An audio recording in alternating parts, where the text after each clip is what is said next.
look at the written hearing, because we do have the written hearing, we discovered that the committee voted unanimously to reprimand the accused legislator. I'm not sure whether that's exonerated or not.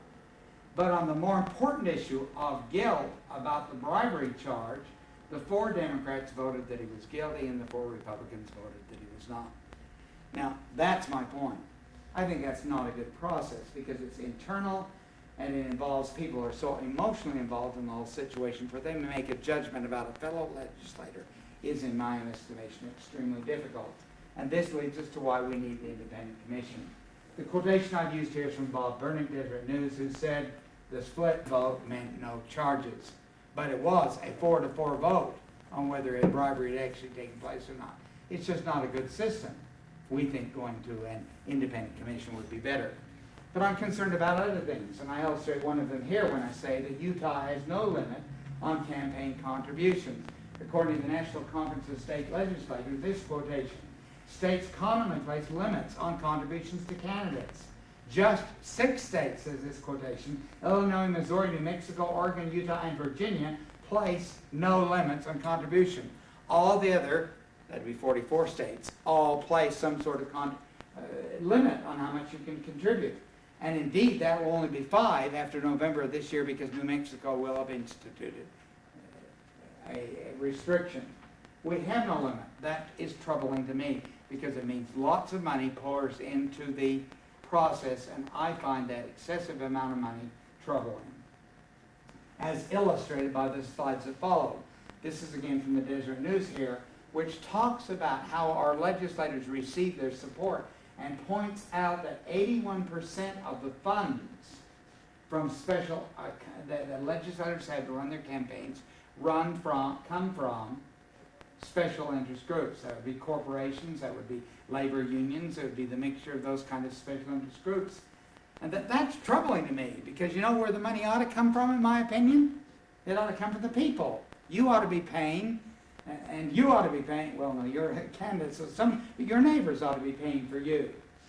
And to me, that's the best course of action, but that isn't the course here because we have these unlimited amounts of money coming in. Corporations donate without limit in Utah.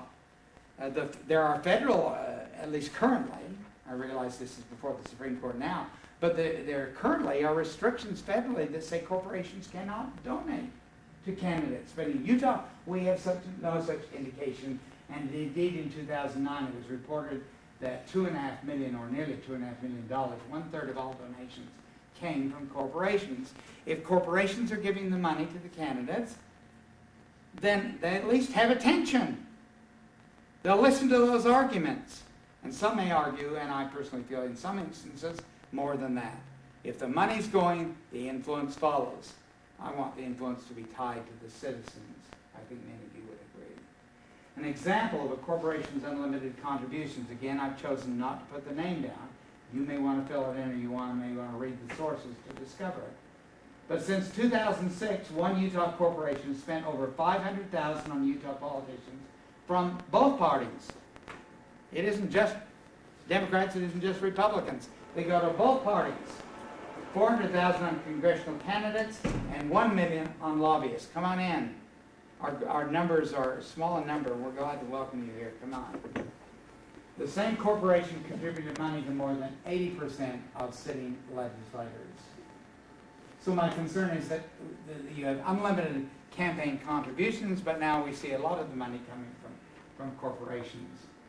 In this particular quotation, I said, did you know that legislators can spend campaign funds pretty much as they desire?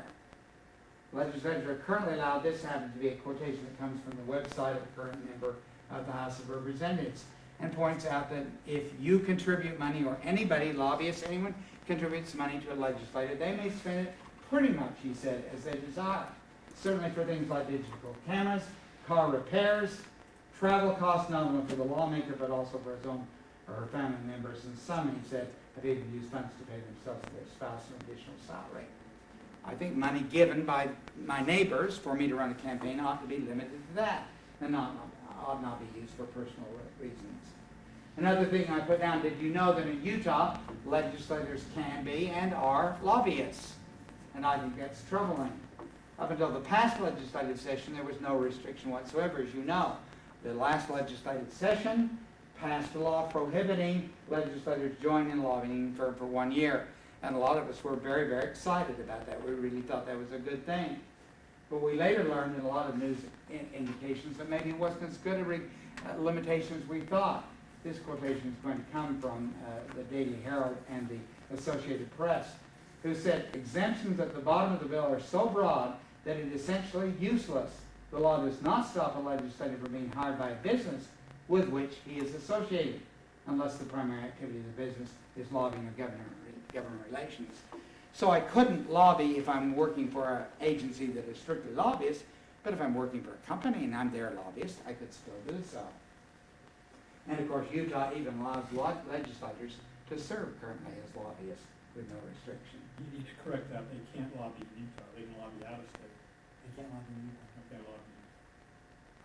We'll talk about that in the question and answer period. In Utah, sitting legislators can accept employment from lobbyists. This was appeared in the newspaper, I think just about last week, that Paul Raleigh had this illustration. He said that a group of lobbyists are being asked to find a job for a lawmaker who is in a position to influence their legislative agendas. The legislator in question holds a position of importance, is out of work, and lobbyists are helping to find a job and have gone to other agencies in that same area. If that occurs, that's a serious violation, in my estimation, of what I think would be an ethical procedure. Did you know that although merit ought to determine leadership positions in Utah, the legislature, sometimes money really does it? I've drawn a pattern on one side. Lobbyists give dollars to legislators. Some legislators turn around and give that money to other legislators. I point this out. It's some. It's not all. Not surprisingly, the person who gave the money is often becomes the elected leader. And of course, the example I use is that we had one legislator put a bank account of over $300,000 largely contributed by lobbyists. And he was defeated for re-election. That's correct. And I'm very grateful for that. How was that issue? That same legislator gave much of his campaign donations to fellow House members, hopefully endearing them, come on in, endearing them to vote for him as Speaker one more time. And the same legislator served as Speaker of the House for 2 terms. I think it's a bad pattern and one that is not helpful. Did you know, finally, the Utah legislature is near the bottom in conflict of interest disclosure? The 2 sources I have listed cited in 2 slides. The one is from the Center for Public Integrity.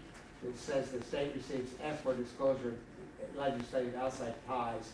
They point out they have a rating scale for conflict of interest disclosure, and they said that Utah received a 9.5 points out of a possible 100 points, making them 47th in the nation, and they graded them with an F. Another agency, the Grading State Disclosures in 2008, it's really a group out of UCLA, it's indicated there, gave a D- and ranked in 40th. Our conflict disclosure limits are not, we think, adequate. Well, I've tried to use a number of illustrations which I believe, at least for me and for many others, really illustrate there's a need for greater ethical control in our legislature. The question I say is the current system working? And I've asked you to look at just a couple of considerations. In the 2009 legislature, over 30 ethics bills were introduced. I think that tells you that there are a lot of legislators who really want to do something about this. And indeed, they've sponsored bills to do it. Many of those, in my estimation, are superb and excellent bills. Some of them have been sponsored on many occasions. But the biggest share of them never got out of Rules Committee for consideration. A few did pass, but their impact is limited. And legislators are already asking for, or some legislators are asking already for changes to those changes. The legislature also assigned an ethics committee to meet in the interim. That committee's been meeting 4 or 5 times, is my recollection, to the present time. Although at their last meeting on September 16th, they talked about possible alternatives and discussed particularly the idea of a commission of some sort. At this point, they've yet to agree on any changes. We'll have to see what recommendations they will make. So clearly there are efforts within the legislature to make those kind of changes, and I commend those. And I think they're